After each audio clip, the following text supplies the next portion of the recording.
नमस्कार. सातारा जिल्ह्यात सध्या एकच चर्चा आहे, ती म्हणजेच शेतकऱ्यांच्या कर्जमाफीची. आणि कर्जमाफी मिळेल का? मिळाल तर ती कशी मिळेल? पीक कर्जावर मिळेल तर ती कशी मिळेल? थकबाकीदारांना मिळेल की जे रेग्युलर आहेत त्यांना मिळेल? या संदर्भात मी चर्चा करणार आहे.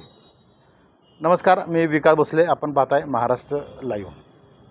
खरं तर सातारा जिल्ह्यामध्ये पीक कर्ज जे घेतलेले शेतकरी आहेत त्यांच्या कर्जमाफीवर महत्त्वाची माहिती मी तुम्हाला सांगणार आहे. आजपासून अर्थसंकल्पीय अधिवेशन मुंबई इथं सुरू झालेलं आहे. आज शोक प्रस्ताव झाले. उद्यापासून 15 वेगवेगळी विधेयकं या विधिमंडळात म्हणजे राज्यसभा आणि लोकसभेमध्ये मांडली जाणार आहेत. आणि यामध्ये कर्जमाफीचा विषयसुद्धा या ठिकाणी चर्चेला जाण्याची शक्यता आहे. खरं तर आठवत असेल, माजी मंत्री बच्चू कडू यांनी आंदोलन केलं होतं कर्जमाफीसाठी आणि जून महिन्यापर्यंत कर्जमाफी देऊ असं आश्वासन मुख्यमंत्री देवेंद्र फडणवीस यांनी दिलं होतं. अर्थात महाराष्ट्राची कर्जमाफी कशा पद्धतीने होईल हा विषय जरी माझ्या अखत्यारीत नसला तरी सातारा जिल्ह्याची आकडेवारी आणि सध्याची काय परिस्थिती आहे ही माझ्यासमोर या कागदामध्ये आहे.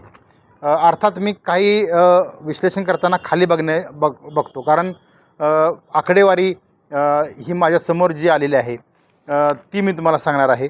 सुरुवातीला जी लोकसभा आणि विधानसभा निवडणुकीच्या पार्श्वभूमीवर अनेक नेत्यांनी अनेक पक्षांनी आश्वासनं दिली की आम्ही कर्जमाफी करू आणि जाहीरपणे वक्तव्यसुद्धा केलेले आहेत. अनेक वेळा आम्ही पत्रकारांनी अनेक वेळा प्रश्न विचारले मंत्र्यांनासुद्धा, संबंधित कृषी मंत्री असतील किंवा महसूल मंत्री असतील किंवा मुख्यमंत्री असतील, यांनीसुद्धा आम्ही कर्जमाफी देऊ, योग्य वेळ देऊ असं आश्वासन दिलं. ही कर्जमाफी मिळेल का? तर सातारा जिल्ह्यात जर विचार करायचा झाला तर डॉक्टर पंजाबराव देशमुख व्याज सवलतीच्या माध्यमातून जे 3% व्याजामध्ये म्हणजे जी सवलत दिली जाते, 3% व्याज जे असतं सोसायटी आणि जिल्हा बँकेचा, या काही अनेक कर्जदारांनी कर्जमाफी होईल या आशेनं कर्जच भरली नाहीत किंवा अगदी नवीन जुनं म्हणतो ना, रेग्युलर कर्ज करण्याचं सुद्धा मुद्दाम टाळलेला आहे. याचा थेट फटका जिल्हा मध्यवर्ती बँकेनं बसलेला आहे. माझ्यासमोर आकडेवारीसुद्धा आहे. ती आकडेवारी चक्रावून टाकणारी आहे. सातारा जिल्ह्यामध्ये असलेल्या विविध कार्यकारी सोसायटीच्या सचिवांनी, चेअरमननी, त्यांच्या बॉडींनी अनेक वेळा विनंती केली अनेक जणांना की रेग्युलर करा. मात्र कर्ज रेग्युलर केलं तर कर्जमाफी होणार नाही या धास्तीनं अनेक शेतकऱ्यांनी ही रेग्युलर केलेली नाही. मात्र मुदतीत पैसे न भरल्यामुळे व्याजसुद्धा सवलत या ठिकाणी त्यांना मिळू शकलेली नाही. आता सध्याची परिस्थिती काय मी तुम्हाला सांगणार आहे. सातारा जिल्ह्यातील किती कर्जदार आहेत, पीक कर्ज म्हणतो मी, आणि सध्याची पीक कर्जाची वाटपाची काय परिस्थिती मी तुम्हाला सांगणार आहे. सगळ्यात मोठं सातारा जिल्हा मध्यवर्ती सहकारी बँकेमध्ये एकूण 2,34,731 इतके सभासदांना, कर्जदारांना सातारा जिल्हा मध्यवर्ती सहकारी बँकेनं कर्ज दिलेलं आहे. मी पुन्हा एकदा आकडा सांगतो, 2,34,771 कर्जदारांना पीक कर्ज दिलेलं आहे. याचा आकडा आहे 1,455,5,00,000. याचबरोबर सार्वजनिक क्षेत्रातील ज्या बँका आहेत त्यामधून 22,088 इतक्या कर्जदारांनी पीक कर्ज घेतलेलं आहे. आणि यामध्ये एकूण त्यांचा आकडा कर्जाचा आहे 470,96,00,000. खाजगी क्षेत्रातील ज्या बँका आहेत त्यांनी 9,083 इतकी त्यांची कर्जदारांची संख्या आहे. त्यांना कर्ज दिलेलं आहे 183,55,00,000. आणि ग्रामीण क्षेत्रातील ज्या बँका आहेत त्यांनी त्यांचे कर्जदार आहेत 166. असं त्यांनी 2 कोटी एकूण साधारणतः कर्ज दिलेलं आहे. म्हणजे सातारा जिल्ह्यामध्ये 2,66,008 इतक्या शेतकऱ्यांनी पीक कर्ज उचललेलं आहे. मी पुन्हा एकदा आकडा सांगतो, सातारा जिल्ह्यातील 2,66,008 इतक्या शेतकऱ्यांनी पीक कर्ज उचललेलं आहे. त्या पीक कर्जाची रक्कम होते 2,111,56,00,000. बघा, मी आणखी एकदा तिसऱ्या वेळा रिपीट करतो. सातारा जिल्ह्याचा विचार करता 2,66,008 इतक्या शेतकऱ्यांनी 2,111,56,00,000 इतकं कर्जाची रक्कम घेतलेली आहे.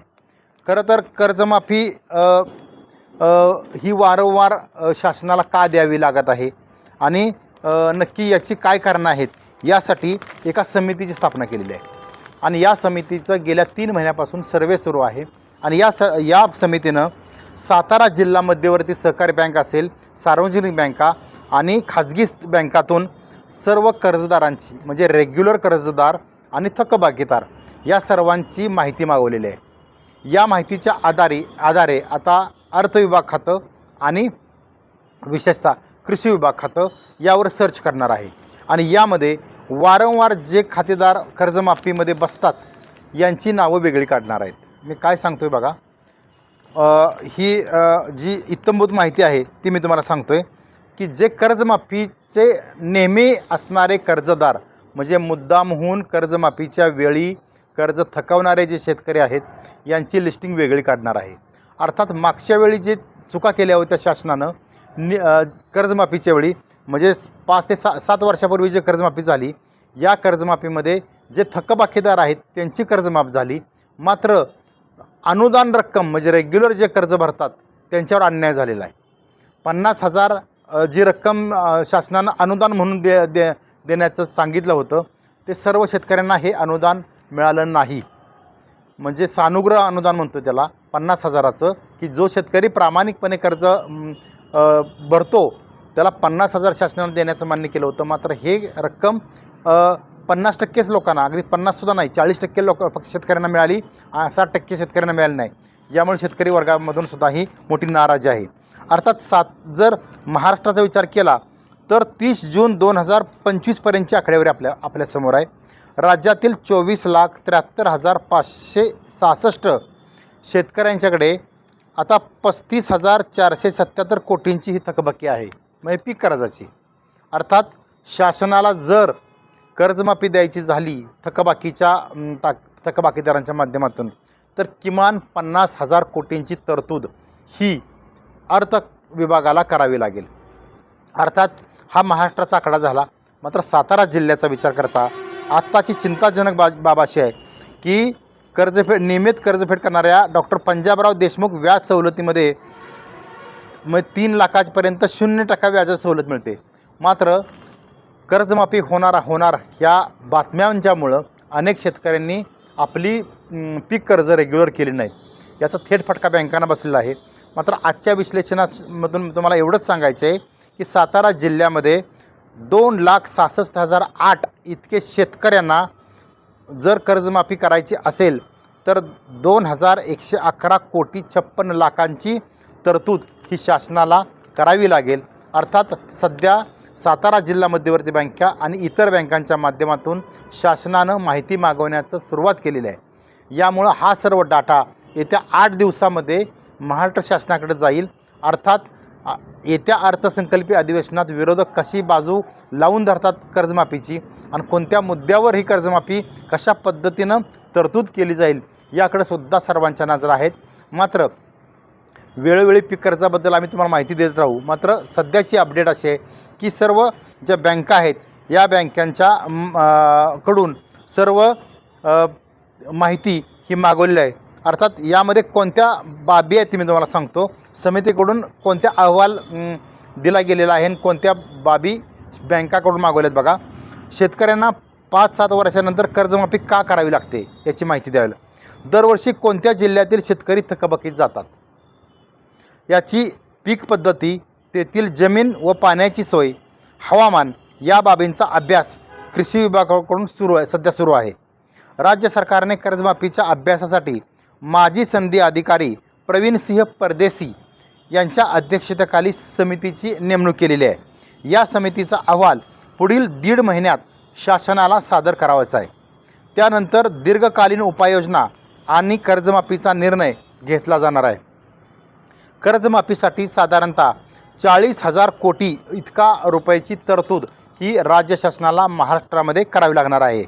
अर्थात यामध्ये महत्त्वाचं म्हणजे आगामी काळामध्ये शेतकऱ्यांनी कर्जमाफीची घोषणा होणार आहे म्हणून बँकांना अडचणीत आणू नये असे सुद्धा शासनानं विनंती केलेली आहे। तुर्तास एवढंच की कर्जमाफीची वेगळ्या ज्या काही माहिती सातारा जिल्ह्याच्या अनुषंगाने येतील त्या आम्ही तुम्हाला तुमच्यापर्यंत देत राहू एवढं मात्र नाही नक्की.